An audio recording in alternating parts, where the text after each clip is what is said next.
তিনি বলছেন, যতক্ষণ পর্যন্ত তোমার নাক দিয়ে হাওয়া বইছে, শ্বাস চলছে, ততক্ষণ পর্যন্ত তুমি আমল করতেই থাকো, আমল করতেই থাকো, আমল করতেই থাকো।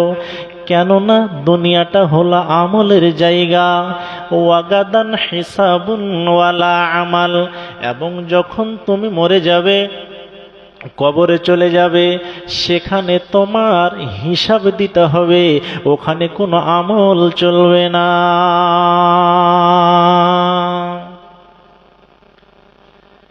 তাহলে দুনিয়াটা হলো আমলের জায়গা, আর কবর হচ্ছে তোমার হিসাব দেওয়ার জায়গা।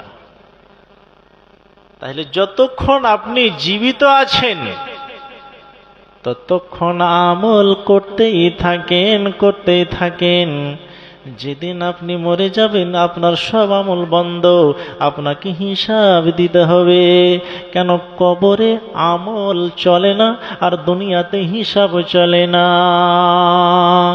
দুনিয়াতে আমল চলে এবং কবরে হিসাব চলে।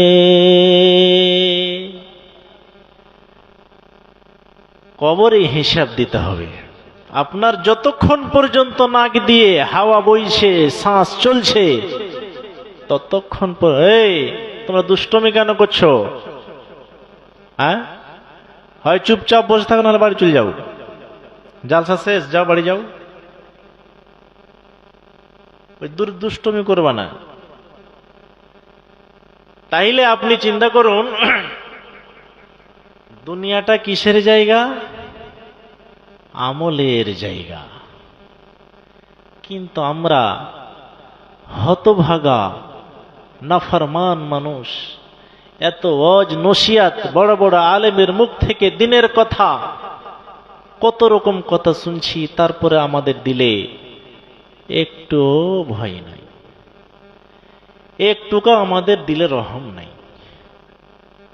তাই সম্মানিত প্রাণপ্রিয় দিনে ভাই বাবাজিগণ, এখন ঘড়িতে বাজে 10টা। আমি আপনাদের সামনে 10:30 পর্যন্ত আছি।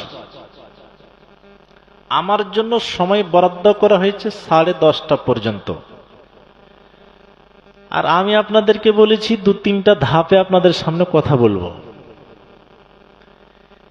এবার আপনাদের সামনে এতক্ষণ যা কথা বললাম, কবরকে কেন্দ্র করে আমি কথাটি বললাম আপনাদেরকে। এবার আর একটা ছোট্ট করে একটু কথা বলে দিই, তারপরে আমি যে শেষ বিষয়টা বলবো সে দানকে কেন্দ্র করে। আল্লাহ যদি আমাকে হায়াতে বাকি রাখে, আমি বিদায়। আর আমার পরে আর একজন বক্তা আছে, আপনারা শুনবেন, আপনারা যতক্ষণ থাকবেন। তো একজন ছেলের কথা বললাম এখন 5-7 মিনিট আগে। এবার একজন খালি মেয়ে, একটু খালি বলে দিই, তারপরে আমি বেরিয়ে চলে আসছি। যে হাজরাতে ফাতেমার নানির নাম, ফাতেমার কয়েকটা নানি,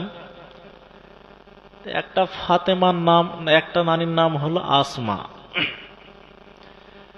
তো আসমা তিনি এক এমন সাহাবিয়া, এমন এক ভদ্র মহিলা যে তিনার 3টা বিয়ে হয়েছিল। কথা বোঝার চেষ্টা করবেন, কয়টা? 3টা বিয়ে হয়েছিল। 2টা স্বামী স্বাভাবিক অবস্থায় মারা গিয়েছিল, শহীদ হয়েছিল, আর একটা স্বামী স্বাভাবিক অবস্থায় মারা গিয়েছিল। তিনি 3 স্বামীর ভাত খাওয়া এই নারী। তো তিনি ওই ইসলামের